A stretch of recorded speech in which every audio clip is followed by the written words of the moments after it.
大家好，我是分享健康的邱医生啊，我也是阳过了，我也是神雕大侠了。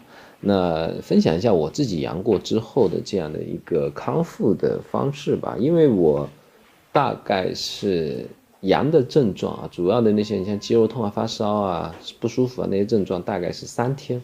那么3天之后呢，就留下咽喉的症状啊，有点咳嗽，有一点点痰，这个持续时间还蛮久的，持续到今天啊。都快半个月，还是有一点点咳，但是基本上是很少的了。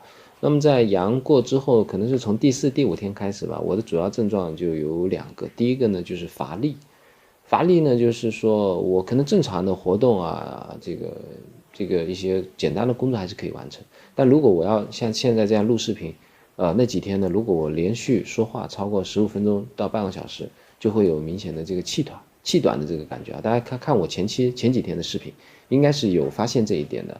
那么还有一个症状呢，就是咳嗽咳痰呢也不算多，但是呢确实也还是有的。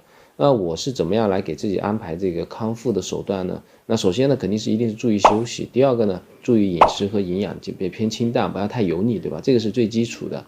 那么在内服的一些食疗方面呢，我给自己的安排呢，其实也很简单，就是四神汤加陈皮加西洋参。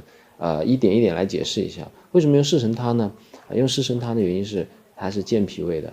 我始终认为呢，一个人从疾病中恢复呢，最基础还是要靠脾胃。如果你脾胃不好，你恢复一定是慢的。我本来就是一个脾胃不太好的人，那我就用四神汤来健脾胃。那为什么加陈皮呢？加陈皮很简单了，大家都可以理解，理气化痰嘛，对吧？那么用陈皮来理气化痰，可以减轻我的这个咳嗽跟有痰的这个症状。但是呢，我现在回想一下，我觉得可能并不是最明智的，因为我家里有化菊红对咳嗽咳痰的这个症状，它其实比陈皮的效果会更好，但是化菊红呢相对更苦一点点。我是因为一直在办公室，所以呢我就煮陈皮水多一点。我的这个化菊红是在家里嘛，所以呢一下子脑筋没转过来，所以就一直用陈皮。为什么用西洋参呢？用西洋参主要是来针对我的这个气短的这个症状啊。我喝了几天之后，确实气短是有很明显的缓解的，就气会阻起来。那有一些人可能也会疑惑说，为什么用西洋参，不用这个人参啊、红参啊？或者是其他的党参啊之类的啊。那首先呢，我个人认为呢，党参、红参、人参呢，相比于西洋参来说啊，它会偏热一点。西洋参呢是偏凉偏润，它有养阴的这个部分，养阴清热的这个部分。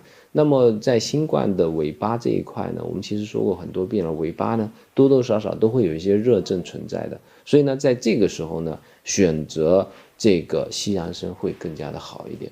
当然有另外一种情况下，你们可以选择红参。红参它呢对心脏的这个作用会更好一点。所以呢，如果你是在阳过中会有这个心悸或者说呢有点胸闷的感觉，是供氧不太够的，那么用红参会比西洋参会更好这个呢只是一个这个我个人的一个经历的一个分享啊。如果你跟我的情况是差不多的，你可以考虑按我的方案来执行啊。那什么叫情况差不多呢？首先第一个，你本身是脾虚的；第二个呢，你阳过之后呢有咳嗽咳痰第三个呢有气不足这样的一个表现，我觉得你就可以按照我的这个搭配来去走。如果你说我气挺足的，我不加西洋参不加参行不行？我就用四神汤加陈皮或者加化菊红行不行？可以啊，没问题。